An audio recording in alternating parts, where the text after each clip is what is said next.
Good morning, students. Next lesson is superconductivity. అతివాహకత్వము.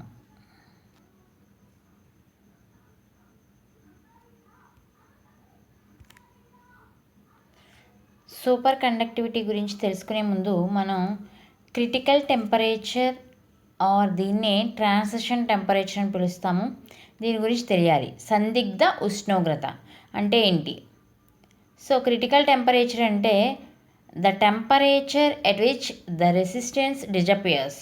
Resistance అనేది ఏ temperature దగ్గర అయితే పూర్తిగా నశిస్తుందో దాన్నే క్రిటికల్ టెంపరేచర్ అంటాం. జనరల్గా మనకి ఎలక్ట్రిక్ సర్క్యూట్స్ తీసుకుంటే దాంట్లో కంపల్సరీ రెసిస్టెన్స్ అనేది ఉంటుంది ఖచ్చితంగా. అది లేకపోతే ఎక్కువ ఓవర్ఫ్లో ఆఫ్ కరెంట్ అవుతున్నప్పుడు మనకి ఆ రెసిస్టెన్స్ ఉండడం వల్లే మనకి ఎక్విప్మెంట్ అనేది డ్యామేజ్ అవ్వకుండా కొంతవరకు మనకి ప్రొటెక్ట్ చేస్తుంది. కానీ ఇక్కడ ఏంటంటే మనకి ఏ టెంపరేచర్ దగ్గర అయితే మనకి రెసిస్టెన్స్ అనేది పూర్తిగా డిజపియర్ అయిపోతుందో ఆ టెంపరేచర్ని క్రిటికల్ టెంపరేచర్ అని కానీ ట్రాన్సిషన్ టెంపరేచర్ అని కానీ పిలుస్తారు. మనకి ఇక్కడ క్రిటికల్ టెంపరేచర్ ఆఫ్ మెర్క్యూరీని ఫిగర్లో చూపించినట్టుగా ఉంటుంది. యాక్చువల్గా మనకి electrical resistivity of mercury drops abruptly to zero at at about the boiling point of helium, that is 4.2K. 4.2K దగ్గర మనకి ప్యూర్ మెర్క్యూరీ తీసుకున్నప్పుడు దాని యొక్క ఎలక్ట్రికల్ రెసిస్టివిటీ అనేది జీరోకి పడిపోతుంది. అంటే ఇక్కడ అబ్జర్వ్ చేస్తే ఇక్కడ డయాగ్రామ్లో మనం ఎక్స్ యాక్సిస్ మీద టెంపరేచర్ తీసుకున్నాము T కెల్విన్. అలాగే శాంపుల్ రెసిస్టెన్స్ అనేది వై యాక్సిస్ మీద తీసుకుంటే మనకి ఓమ్స్లో కనుక మనం తీసుకుంటే మనకి యాక్చువల్గా మెర్క్యూరీ ఏ టెంపరేచర్ దగ్గర అంటే 4.2K దగ్గర దాని యొక్క ఎలక్ట్రికల్ రెసిస్టివిటీ అనేది జీరోకి పడిపోతుంది. చూడండి 4.2 దగ్గర నుంచి వస్తే అంటే టెంపరేచర్ 4.2 దగ్గర నుంచి వచ్చినప్పుడు నెమ్మదిగా అది దాని యొక్క ఎలక్ట్రికల్ రెసిస్టివిటీ అనేది జీరోకి పడిపోయింది. సో ఇది క్రిటికల్ టెంపరేచర్ అంటే. నెక్స్ట్ సూపర్ కండక్టివిటీ అతివాహకత్వము. సూపర్ కండక్టివిటీ అంటే పేరులోనే ఉంది. సూపర్ కండక్టివిటీ అంటే కండక్టివిటీ అనేది సూపర్గా ఉంటే దాన్నే సూపర్ కండక్టివిటీ అంటాం. నథింగ్ బట్ ఎలా చెప్పచ్చు అంటే దీన్ని when a substance losses it's electrical resistance. ఒక సబ్స్టాన్స్ తీసుకున్నప్పుడు దాని యొక్క ఎలక్ట్రికల్ రెసిస్టెన్స్ అనేది పూర్తిగా అది లాస్ అయిపోతే అంటే నథింగ్ బట్ ఎలక్ట్రికల్ రెసిస్టెన్స్ అనేది లాస్ అయ్యింది అంటే అక్కడ కరెంట్ ఫ్లో ఎలా ఉంటుంది? ఆటోమేటికల్గా కరెంట్ ఫ్లో అనేది కంటిన్యూస్గా జరుగుతూనే ఉంటుంది. దాని యొక్క వాల్యూ మారకుండా continuous flow of electrical current అనేది ఉంటే అప్పుడు ఆ ఫెనామినన్ని సూపర్ కండక్టివిటీ అని పిలుస్తాము. ఆ సబ్స్టాన్స్ని సూపర్ కండక్టర్ అని పిలుస్తాం. ఒక సబ్స్టాన్స్ తీసుకున్నప్పుడు దాని యొక్క ఎలక్ట్రికల్ రెసిస్టెన్స్ అనేది లాస్ అయిపోతే అంటే నథింగ్ బట్ దాన్ని ఏమంటాం? కరెంట్ అనేది కంటిన్యూస్గా మనకి ఫ్లో అవుతూ ఉంటే అప్పుడు దాన్ని ఆ ప్రాపర్టీనే సూపర్ కండక్టివిటీ, ఆ ఫెనామినన్ని సూపర్ కండక్టివిటీ అతివాహకత్వము అని పిలుస్తాము. అటువంటి సబ్స్టాన్సెస్ ఏవైతే ఉన్నాయో వాటిని సూపర్ కండక్టర్స్ అని పిలుస్తాము. ఇది సూపర్ కండక్టివిటీ అలాగే క్రిటికల్ టెంపరేచర్ గురించి.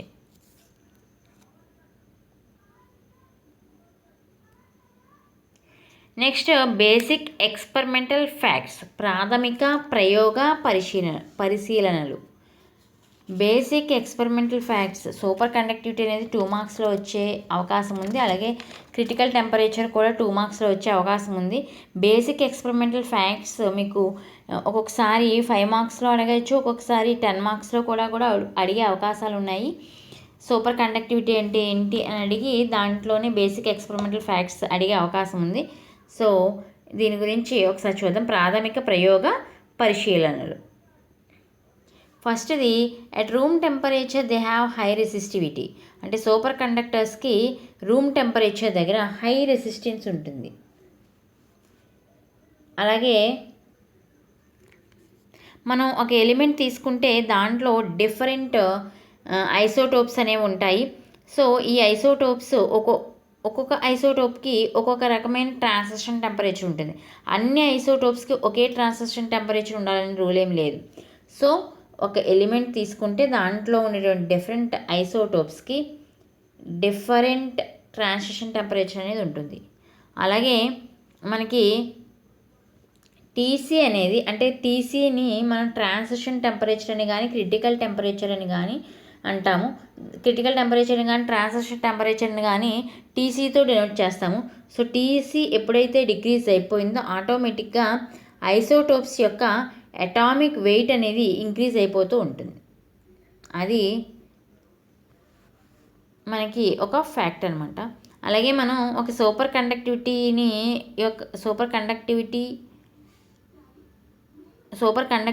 అనేది మనకి ఇంప్యూరిటీస్, ఒక సబ్స్టాన్స్లో మనకి ఇంప్యూరిటీస్ యాడ్ చేసినప్పుడు దాని యొక్క సూపర్ కండక్టివిటీ ప్రాపర్టీ ఏమనేది లాస్ కాదు, బట్ ట్రాన్సిషన్ టెంపరేచర్ అనేది తగ్గడం జరుగుతుంది. అంటే మనం ఒక టెంపరేచర్ దగ్గర, ఏ టెంపరేచర్ దగ్గర అయితే మనకి రెసిస్టివిటీ అనేది 0 అయిపోతుందో ఆ టెంపరేచర్ని ట్రాన్సిషన్ టెంపరేచర్ అన్నాం.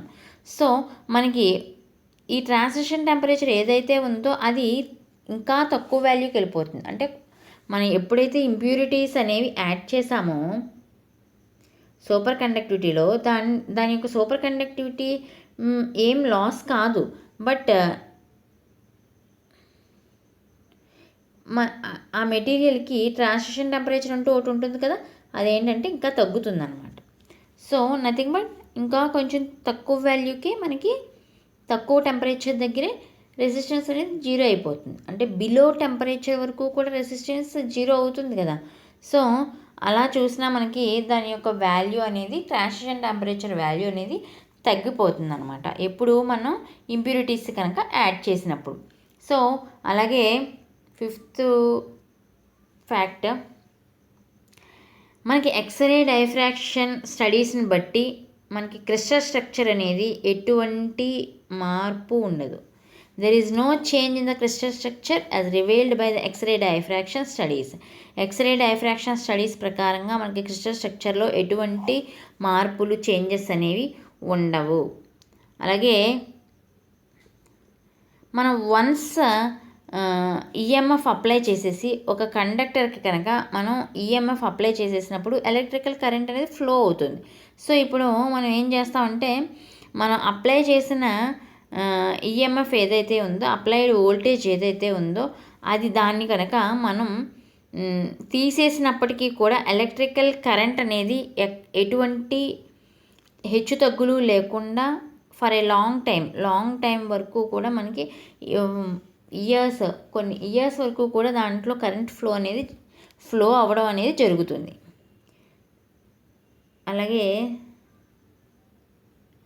7th పాయింట్ ఏంటంటే థర్మల్ ప్రాపర్టీస్ అనేవి మనకి ఒక మెటల్ తీసుకున్నప్పుడు ఆ మెటల్లో థర్మల్ ప్రాపర్టీస్ అనేవి చేంజ్ అవుతాయి. ఎప్పుడు అంటే transition temperature of super conductivity as the temperature is lowered. Temperature కనుక మనకి తగ్గుతూ ఉంటే ఒక మెటల్లో ఉండేటువంటి థర్మల్ ప్రాపర్టీస్ అనేవి చేంజ్ అవుతాయి. అలాగే ఎలాస్టిక్ ప్రాపర్టీస్ అనేవి ఎప్పుడూ కూడా చేంజ్ కావు. ఎలాస్టిక్ ప్రాపర్టీస్ అనేది డు నాట్ చేంజ్. అలాగే థర్మో ఎలక్ట్రిక్ ఎఫెక్ట్స్ అనేవి డిజపియర్ అయిపోతాయి. థర్మో ఎలక్ట్రిక్ ఎఫెక్ట్స్ అనేవి డిజపియర్ అవుతాయి. సూపర్ కండక్టింగ్ స్టేట్లో మనకి థర్మో ఎలక్ట్రిక్ ఎఫెక్ట్స్ అనేవి డిజపియర్ అవుతాయి అన్నమాట. అలాగే మనం suppose strong magnetic field apply చేసామనుకోండి సూపర్ కండక్టర్కి, అప్పుడు మనకి సూపర్ కండక్టింగ్ ప్రాపర్టీ అనేది బిలో క్రిటికల్ టెంపరేచర్ దగ్గర డిస్ట్రాయ్ అయిపోతుంది. అంటే సపోజ్ మనం ఒక మ్యాగ్నెటిక్ ఫీల్డ్ అప్లై చేసాము, అప్లై చేసినప్పుడు below critical temperature, nothing but critical temperature is nothing but transition temperature, దానికన్నా బిలో టెంపరేచర్, క్రిటికల్ టెంపరేచర్ కంటే బిలో టెంపరేచర్ దగ్గర సూపర్ కండక్టింగ్ ప్రాపర్టీ అనేది డిస్ట్రాయ్ అయిపోతుంది. So strong magnetic field apply చేసినప్పుడు super conductor అనేది below critical temperature దగ్గర super conducting ప్రాపర్టీని destroy చేస్తుంది. ఇవి ఈ 10 పాయింట్స్ కూడా బేసిక్ ఎక్స్పెరిమెంటల్ ఫ్యాక్ట్స్ సంబంధించి. Next effect of external field దీన్ని అయస్కాంత క్షేత్ర ప్రభావము అని పిలుస్తాం. ఎప్పుడైతే మనం మ్యాగ్నెటిక్ ఫీల్డ్ అప్లై చేసాం, ఎంత తక్కువ మ్యాగ్నెటిక్ ఫీల్డ్ అప్లై చేసామో అంటే మనం అప్లై చేసిన మ్యాగ్నెటిక్ ఫీల్డ్ అప్లై చేస్తూ వెళ్తూ ఉంటాం. ఒక పర్టికులర్ పాయింట్ దగ్గర, అంటే మినిమం వాల్యూ ఫస్ట్ స్టార్టింగ్ ఎక్కడైతే మనకి సూపర్ కండక్టింగ్ ప్రాపర్టీని లాస్ అయిపోతుందో, మనం అప్లై చేసిన మ్యాగ్నెటిక్ ఫీల్డ్ ఏదైతే ఉందో ఆ మ్యాగ్నెటిక్ ఫీల్డ్లో స్టార్ట్ చేసుకుంటూ ఇలా వెళ్ళాం. సూపర్ కండక్టివిటీ ప్రాపర్టీ పోలేదు. అలా వెళ్ళగా ఒక సర్టెన్ పాయింట్ దగ్గర, అంటే సర్టెన్ మ్యాగ్నెటిక్ ఫీల్డ్ దగ్గర మనకి సూపర్ కండక్టివిటీ అనేది లాస్ అయిపోయాం. అప్పుడు ఆ మ్యాగ్నెటిక్ ఫీల్డ్ని ఏమని పిలుస్తామంటే క్రిటికల్ మ్యాగ్నెటిక్ ఫీల్డ్ హెచ్సితో డినోట్ చేస్తాం. అంటే ఎంత తక్కువ వాల్యూ దగ్గర మనకి సూపర్ కండక్టివిటీ అనేది లాస్ అవుతుందో, సూపర్ కండక్టివిటీని లాస్ అవుతుందో ఆ మ్యాగ్నెటిక్ ఫీల్డ్ని క్రిటికల్ మ్యాగ్నెటిక్ ఫీల్డ్ అని పిలుస్తాం. మనకి ఇక్కడ డయాగ్రామ్లో చూపించినట్టుగా ఆల్మోస్ట్ ఇక్కడ టెంపరేచర్ ఎక్స్ యాక్సిస్ మీద, అలాగే వై యాక్సిస్ మీద హెచ్సి తీసుకున్నాను నేను. క్రిటికల్ మ్యాగ్నెటిక్ ఫీల్డ్ని తీసుకున్నప్పుడు మనకి ఆల్మోస్ట్ కర్వ్ అనేది పెరాబోలిక్ కర్వ్ అనేది వచ్చింది. సో ఈ పెరాబోలిక్ కర్వ్ ఏదైతే ఉందో అది మనం ఒక రిలేషన్ ద్వారా చెప్పాలి అంటే H C of T equal to H C of 0 × 1 - t²/tc². ఈ పెరాబోలిక్ కర్వ్ ఏదైతే ఉందో ఆ కర్వ్ మన ఈ రిలేషన్ని చూపిస్తుంది అనమాట. సో ఇక్కడ హెచ్సి ఆఫ్ టీ అనేది maximum critical field strength and temperature T అనే టెంపరేచర్ దగ్గర మ్యాక్సిమం క్రిటికల్ ఫీల్డ్ స్ట్రెంత్ అనమాట. ఏదైనా ఉష్ణోగ్రత టీ వద్ద సందిగ్ధ క్షేత్ర తీవ్రత. అలాగే హెచ్సి ఆఫ్ 0 అంటే maximum critical field strength at absolute 0 అంటే శూన్య ఉష్ణోగ్రత వద్ద సందిగ్ధ క్షేత్ర తీవ్రతని రిప్రజెంట్ చేస్తుంది. ఇది ఎఫెక్ట్ ఆఫ్ ఎక్స్టర్నల్ ఫీల్డ్. 2 మార్క్స్లోను 5 మార్క్స్లోను వచ్చే అవకాశం ఉంటుంది. Next మిజ్నర్ effect.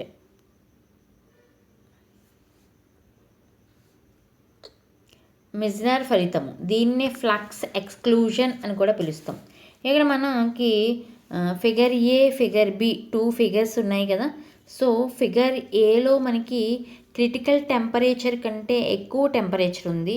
Figure below critical temperature కన్నా తక్కువ టెంపరేచర్ ఉంది. మనం ఇలా రిప్రజెంట్ చేసిన ఇదేంటంటే మనం తీసుకున్న సబ్స్టెన్స్, ఇక్కడ కూడా ఇది సబ్స్టెన్స్. సో ఇక్కడ మనం అబ్జర్వ్ చేయాల్సింది ఏంటంటే ఈ ఫిగర్ ఏలో కనుక చూస్తే మనకి మ్యాగ్నెటిక్ లైన్స్ ఆఫ్ ఫోర్స్ అనేవి త్రూ సబ్స్టాన్స్ గుండా ఫ్లో అయిపోతున్నాయి. అలాగే ఫిగర్ బిలో చూస్తే ఇక్కడ నుంచి ఎక్స్పెల్డ్ ఫ్రమ్ ద సబ్స్టెన్స్. ఎప్పుడు మనం క్రిటికల్ టెంపరేచర్ కన్నా బిలో టెంపరేచర్కి ఒక సబ్స్టెన్స్ని కూల్ చేసినప్పుడు ఆ సబ్స్టెన్స్ మ్యాగ్నెటిక్ లైన్స్ అనేవి ఎక్స్పెల్ చేస్తుంది. అంటే దాని గుండా ప్రవహించకుండా పక్క నుంచి వెళ్ళేలాగా చేస్తుంది అనమాట. ఎప్పుడైతే నార్మల్ టెంపరేచర్ దగ్గర ఉందో, నార్మల్ స్టేట్లో ఉందో సబ్స్టెన్స్, అంటే క్రిటికల్ టెంపరేచర్ కంటే ఎక్కువ టెంపరేచర్ దగ్గర ఉందో అప్పుడు మనకి నార్మల్గానే మ్యాగ్నెటిక్ లైన్స్ ఆఫ్ ఫోర్స్ అనేవి త్రూ దట్ సబ్స్టెన్స్ పాస్ అవుతున్నాయి, ఇక్కడ ఎక్స్పెల్ అవుతున్నాయి. సో దీన్నే మనం ఏమని పిలుస్తామంటే మిజ్నర్ ఎఫెక్ట్ అని పిలుస్తాం. మిజ్నర్ ఎఫెక్ట్ దీన్ని ఏమనొచ్చు అంటే the expulsion of magnetic lines of force from a superconducting material when it is cooled below the transition temperature in a magnetic field is called Meissner effect. Expulsion of magnetic lines of force from a superconducting material when it is cooled below the transition temperature in a magnetic field is called Meissner effect. ఎప్పుడైతే మనం తీసుకున్న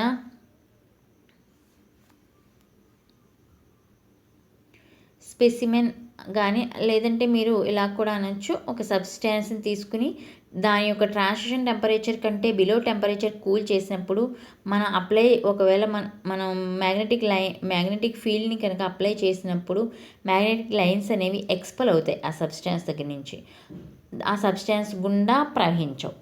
దాన్నే మెస్నర్ ఫలితము, మెస్నర్ effect అని పిలుస్తాం. దీన్నే flux exclusion అని కూడా పిలుస్తాం. దీంట్లో టూ ఇంపార్టెంట్ పాయింట్స్ అమ్మా. సో మెస్నర్ ఎఫెక్ట్ అనేది reversible. Meissner effect is reversible. Meissner effect అనేది కూల్ చేసినప్పుడు సూపర్ కండక్టివ్ మ్యాగ్నెటిక్ ఫీల్డ్ లైన్స్ని ఎక్స్పెల్ చేస్తుంది. మళ్ళీ దాన్ని మామూలుగా కూల్ చేయకుండా వదిలేస్తే ఆటోమేటిక్గా హీట్ పెరుగుతుంది. కాబట్టి హీట్ పెరిగినప్పుడు మళ్ళీ బ్యాక్కి ఆ సబ్స్టాన్స్ గుండా మ్యాగ్నెటిక్ లైన్స్ అనేవి పాస్ అయిపోతాయి. సో అందువల్ల దీన్ని మెస్నర్ ఎఫెక్ట్ అనేది రివర్సబుల్ అని పిలుస్తాం.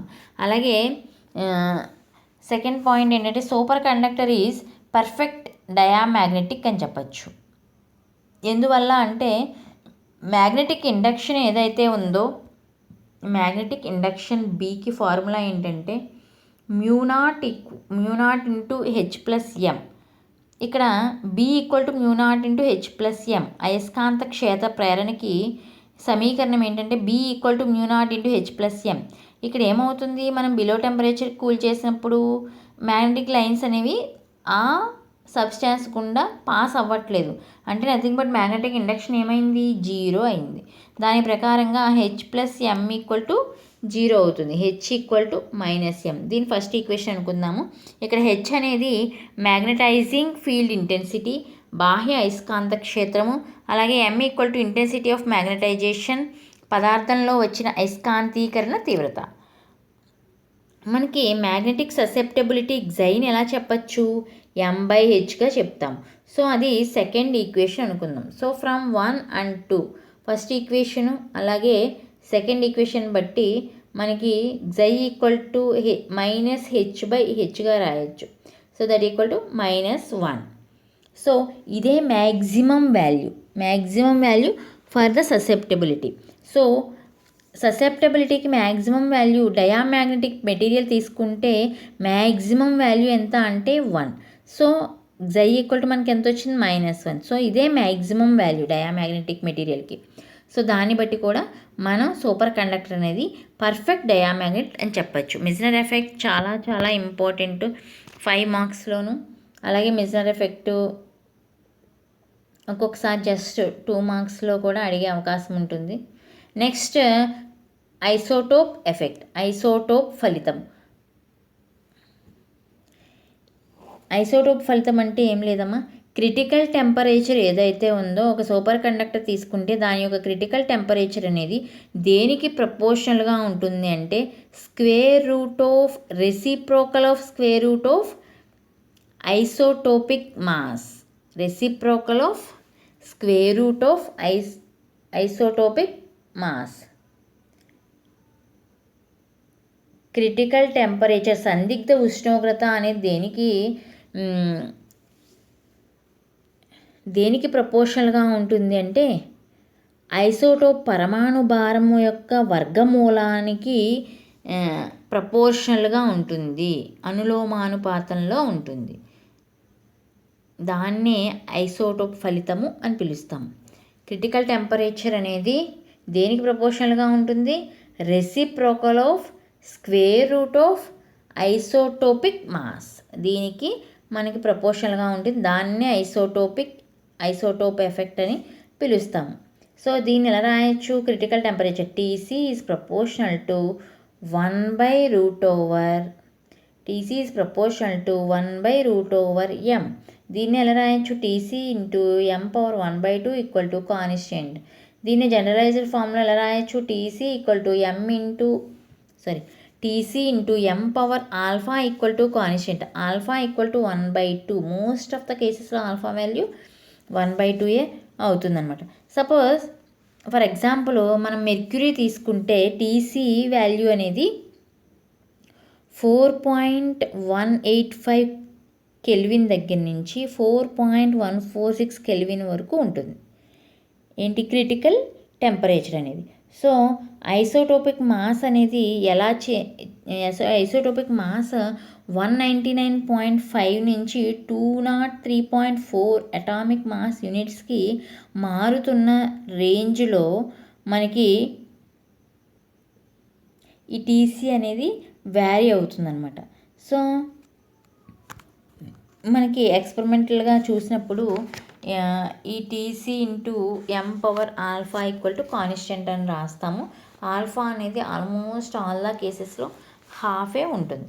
దిస్ ఈజ్ అలాగే ఐసోటోప్ ఎఫెక్ట్ అనేది యూనివర్సల్ ఫీచర్ ఏం కాదమ్మా. జస్ట్ మనం ఎలక్ట్రాన్ ఫోటాన్ ఇంటరాక్షన్స్ని రివీల్ చేయడంలో ఇది దోహదపడుతుంది. సో ఇది ఐసోటోప్ ఎఫెక్ట్, ఐసోటోప్ ఫలితం. Next type 1 and type 2 super conductors.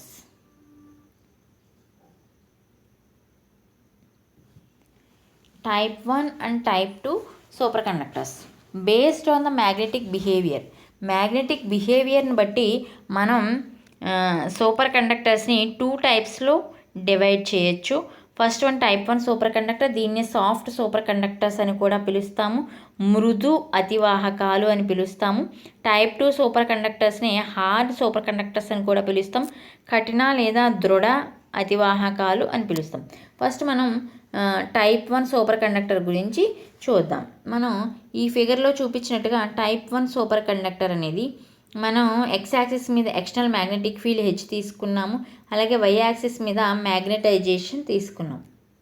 Magnetisation external magnetic field మనం 0 నుంచి హెచ్సి వరకు వెళ్తున్నప్పుడు, అంటే మనం అప్లై చేసిన మ్యాగ్నెటిక్ ఫీల్డ్ నెమ్మదిగా పెంచుకుంటూ వెళ్ళినప్పుడు మన సూపర్ కండక్టర్ అనేది మ్యాగ్నెటైజ్ అవుతూ వెళ్తుంది ఇలాగా. అలా వెళ్ళిన తర్వాత ఎక్కడైతే క్రిటికల్ మ్యాగ్నెటిక్ ఫీల్డ్ వచ్చేసిందో అక్కడ మనకి మ్యాగ్నెటైజేషన్ అనేది falls to or abruptly drops to 0కి పడిపోవడం జరుగుతుంది. అంటే 0 నుంచి అంటే క్రిటికల్ మ్యాగ్నెటిక్ ఫీల్డ్ రేంజ్ వరకు మాత్రమే అది సూపర్ కండక్టింగ్ స్టేట్లో ఉంది. ఎప్పుడైతే మనకి క్రిటికల్ మ్యాగ్నెటిక్ ఫీల్డ్ దాటేసిందో అప్పుడు అది నార్మల్ స్టేట్కి వచ్చేస్తుంది. దీన్నే టైప్ 1 సూపర్ కండక్టర్స్ అని పిలుస్తాం. మనకి నార్మల్ స్టేట్కి వచ్చినప్పుడు హెచ్సి ఉన్నంతసేపు కూడా టైప్ 1 సూపర్ కండక్టర్ అనేది మనకి ఎలా వర్క్ చేస్తుంది అంటే ఎలా చెప్పచ్చు అంటే పర్ఫెక్ట్ డయామాగ్నెట్గా వర్క్ చేస్తుంది అని చెప్తాం. ఎప్పుడైతే హెచ్ ఎక్సీడ్స్ హెచ్సి అయ్యిందో అంటే హెచ్ అనేది ఈ హెచ్ ఏదైతే ఉందో అంటే మనం అప్లై చేసుకునే ఎక్స్టర్నల్ మ్యాగ్నెటిక్ ఫీల్డ్ పెరుగుతూ ఉంది. ఎప్పుడైతే పెరగడం స్టార్ట్ అయిందో అంటే క్రిటికల్ మ్యాగ్నెటిక్ ఫీల్డ్ దాటేసిందో ఆ వాల్యూ, అప్పుడు it loses its diamagnetic property కంప్లీట్గా డయామాగ్నెటిక్ ప్రాపర్టీని లాస్ అయిపోతుంది. అలాగే ఆటోమేటికల్ డయామాగ్నెటిక్ ప్రాపర్టీ లాస్ అయిందేంటి, మ్యాగ్నెటిక్ ఫ్లక్స్ పెనట్రేషన్ అనేది జరుగుతుందన్నమాట ఆ సూపర్ కండక్టర్లో. అంటే ఆ సూపర్ కండక్టర్ సబ్స్టాన్స్ గుండా ఫ్లక్స్ అనేది పెనట్రేట్ అయిపోతుంది, మ్యాగ్నెటిక్ ఫ్లక్స్ అనేది. అయస్కాంత అభివాహక రేఖలు అనేవి పదార్థము గుండా మనకి చొచ్చుకుని వెళ్ళిపోతాయి అన్నమాట. సో మనకి యాక్చువల్గా టైప్ 1 సూపర్ కండక్టర్స్లో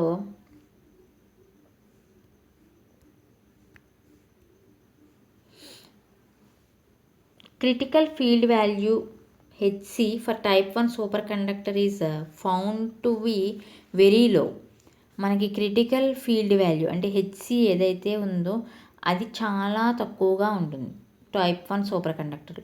అలాగే దీనికి ఎగ్జాంపుల్స్ ఏంటంటే aluminium, lead, indium are examples of type 1 super conductors. Main point ఏమో క్రిటికల్ ఫీల్డ్ వాల్యూ అనేది టైప్ 1 సూపర్ కండక్టర్స్లో చాలా తక్కువగా ఉంటుంది. ఇది type 1 super conductors. Next type 2 super conductors. Type 2 super conductors సంబంధించిన డయాగ్రామ్ ఇది. సో ఈ టైప్ 2 సూపర్ కండక్టర్లో మనం అబ్జర్వ్ చేస్తే ఇక్కడ కూడా ఎక్స్టర్నల్ మ్యాగ్నెటిక్ ఫీల్డ్ అప్లై చేస్తాము. హెచ్ వై యాక్సిస్ మ్యాగ్నటైజేషన్ మనకి అంటే ఇక్కడ 2 క్రిటికల్ మ్యాగ్నెటిక్ ఫీల్డ్స్ ఉన్నాయి. అవి ఏంటంటే HC1 HC2 మనకి 0 దగ్గర నుంచి ఇనీషియల్ పాయింట్ దగ్గర నుంచి చూసినప్పుడు మనకి మ్యాగ్నటైజేషన్ ఇలా పెరుగుతూ వెళ్ళింది. అంటే ఒక క్రిటికల్ మ్యాగ్నెటిక్ ఫీల్డ్ ఏదైతే ఉందో HC1 ఆ పాయింట్కి వచ్చేప్పటికి మనకి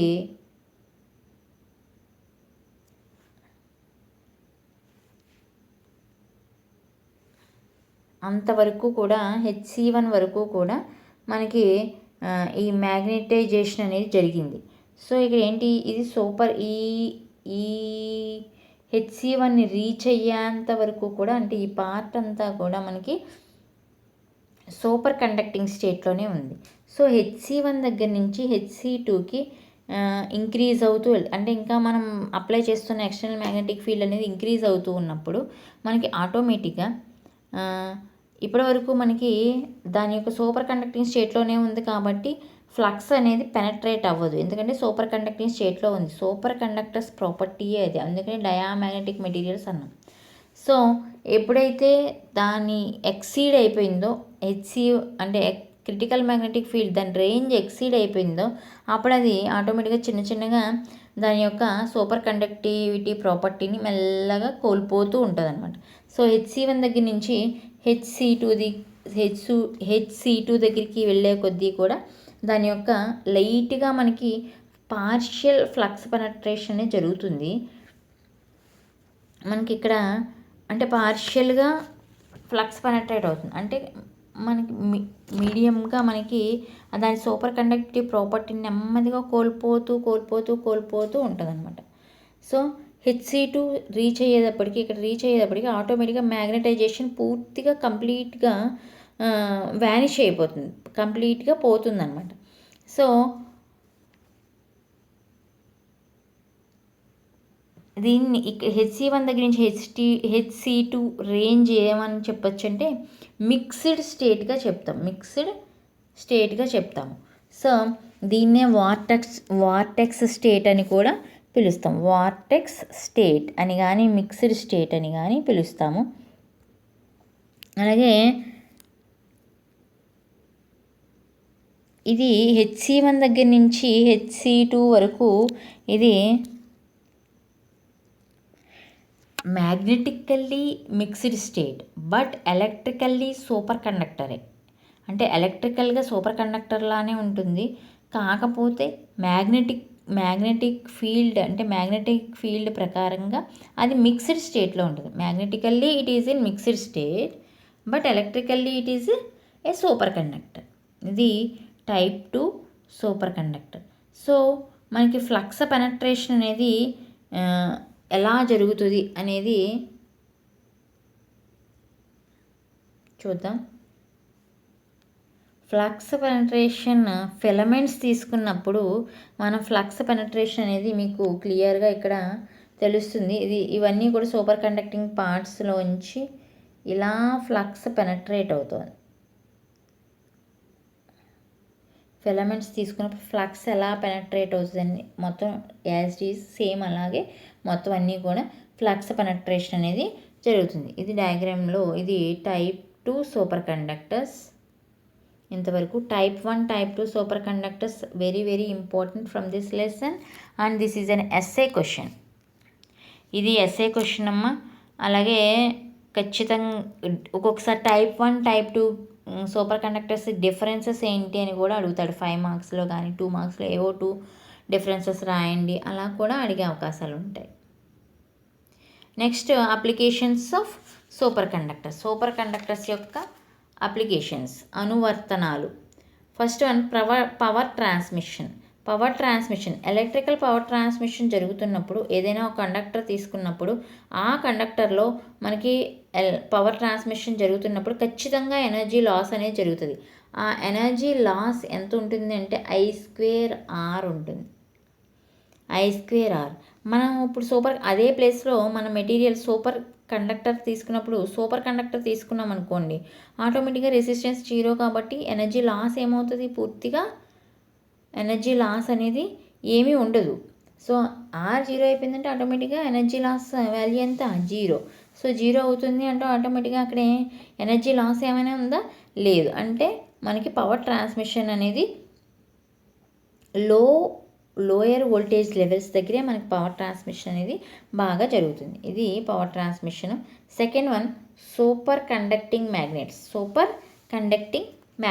మనం ఒక ఎలక్ట్రోమ్యాగ్నెట్ తీసుకుని దాంట్లో ఉండేటువంటి కాయిల్స్ ఏవైతే ఉన్నాయో ఆ కాయిల్స్ని సూపర్ కండక్టింగ్ వైర్స్తో కనుక మనం తయారు చేస్తే దాన్నే సూపర్ కండక్టింగ్ మ్యాగ్నెట్ అని పిలుస్తాము. సో మెయిన్ అడ్వాంటేజ్ ఏంటంటే వన్స్ కరెంట్ అనేది సెటప్ చేస్తామనుకోండి దాంట్లో, అప్పుడు ఆ కరెంట్ ఇందాక చెప్పుకున్నట్టుగానే ఎప్పుడైతే ఎటువంటి సోర్సు లేకపోయినా, మనం బేసిక్ ఎక్స్పెరిమెంటల్ ఫ్యాక్ట్స్లో ఇది ఒక ఫ్యాక్ట్. సో కరెంట్ అనేది ఆటోమేటిక్గా ఫ్లో అవుతుంది. మనం సోర్స్ ఆఫ్ ఈఎంఎఫ్ తీసేసినప్పటికీ కరెంట్ అనేది అలా ఇయర్స్ వరకు అలా ఫ్లో అవుతూనే ఉంటుంది. Next third one, electrical applications cryotron. So మనం ఏం చేసామంటే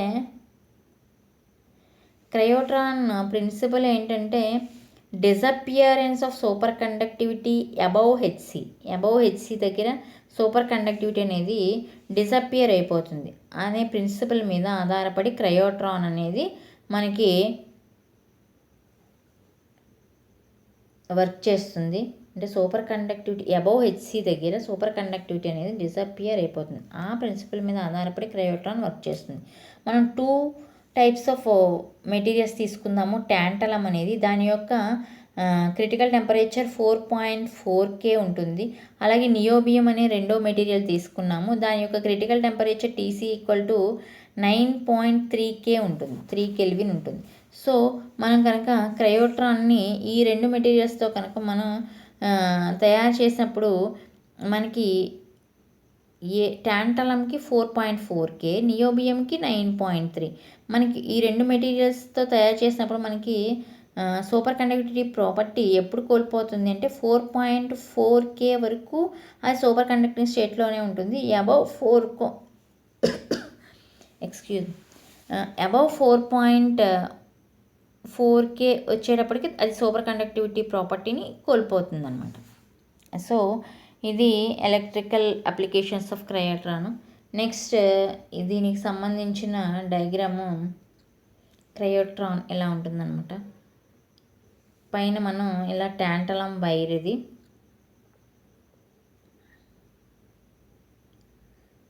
ఇలా స్విచ్ కరెంటు ట్యాంటలం, ఇదొక మెటీరియల్ ట్యాంటలం, ఇదేమో నియోబియం వైర్. ఇలా మనకి ఎలక్ట్రికల్ క్రయోట్రాన్ అనేది ఇలా మనం రిప్రజెంట్ చేయొచ్చు. ఇది దీనికి సంబంధించిన డయాగ్రాము. Next maglev vehicles. ఎప్పుడైతే మనం ఒక పర్మనెంట్ సూపర్ కండక్టర్ మ్యాగ్నెట్ని తీసుకొచ్చి ఒక పర్మనెంట్ మ్యాగ్నెట్ దగ్గర పెట్టాము అంటే ఒక సూపర్ కండక్టర్ మ్యాగ్నెట్ని తీసుకొచ్చి brought near to permanent magnet, there is a strong repulsive force between them. So strong repulsive force అనేది రెండిట్ల మధ్య ఉంటుంది. This force causes the lighter one to float over the other.